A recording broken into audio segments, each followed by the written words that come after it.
उस घर में जाने के बाद माया ने किसी से भी कांटेक्ट नहीं किया। आज पूरा 1 हफ्ता हो चुका था, पर कोई उसके बारे में कुछ भी नहीं जानता था। शौर्य गुस्से में चिल्लाते हुए अपने कलीग से कहता है, वेयर द हेल इज माया। शौर्य को अब माया की फिक्र हो रही थी।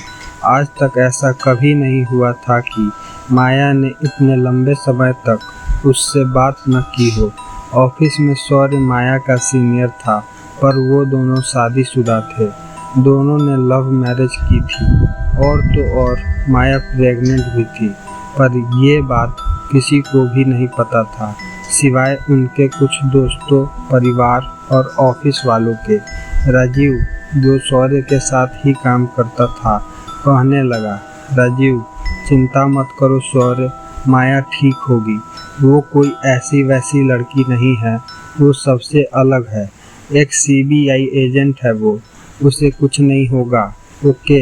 ये कहते हुए राजीव ने शौर्य को कॉफ़ी का मग पकड़ाया और खुद कुछ पेपर देखने लगा। तभी कोई उन दोनों के पास आता है और उन्हें कुछ देता है और कहता है, सर ये आपके लिए आया है, देख लीजिए। राजीव और शौर्य एक दूसरे की तरफ देखते हैं। राजीव ने वो बॉक्स अपने हाथ में पकड़ा और उसे खोलने लगा, पर तभी शौर्य ने उसका हाथ पकड़ा और कहने लगा, शौर्य रुको राजीव, तुम्हें यकीन है कि हमें ये खोलना चाहिए? राजीव, डोंट वरी शौर्य, सब ठीक है, let me open it, okay. ये कहते हुए राजीव ने वो बॉक्स खोला और जोर से चिल्लाया, oh my God, what the hell is this. वो बॉक्स अंदर से पूरा खून से लथपथ था और अंदर एक नोट था जिसमें लिखा हुआ था, बचा सकते हो तो बचा लो। राजीव ने उस नोट को पढ़ा और शौर्य की तरफ देखकर बोला, राजीव ये क्या है? कौन इतना हैवान हो सकता है? इतना घटिया काम कौन कर सकता है? दोनों के दिमाग में सिर्फ एक ही बात आ रही थी कि ये कहीं माया से रिलेटेड ना हो।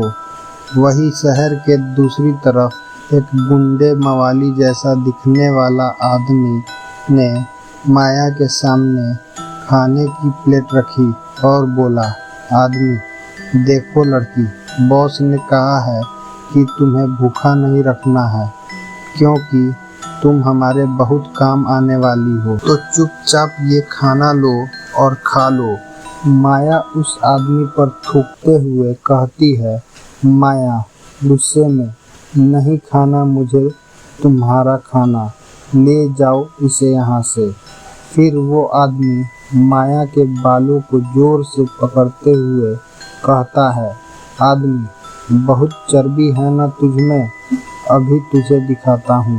ये कहते ही उस आदमी ने माया को जोर से थप्पड़ मारा, जिसकी आवाज़ दूसरे कमरे में बैठे लड़कों को जब आई तो वहाँ से एक लड़का जल्दी से आया और बोला, लड़का, अरे भाई क्या कर रहा है ये तू? बॉस ने कहा है कि ये माँ बनने वाली है, हमें इसे कुछ भी नहीं करना है, और पता है ना ये हमारी आज़ादी की चाबी है। चल छोड़ दे इसे, नहीं खाना इसे, कुछ तो रहने दे, हमने अपना काम कर दिया है, चल तू यहाँ से। उन दोनों के जाने के बाद माया खुद से ही कहने लगी, माया इन लोगों को कैसे पता कि मैं प्रेग्नेंट हूँ? माया ने वो खाना देखा जो उसके सामने रखा था और सोचने लगी, माया इस हालात में मेरा भूखा रहना ठीक नहीं होगा, मुझे ये खाना खा ही लेना चाहिए। और वो प्लेट उठाती है और खाना खाने लगती है। Thank you for watching. आगे की कहानी देखने के लिए भाग 3 देखें और वीडियो को लाइक एंड चैनल को सब्सक्राइब करें।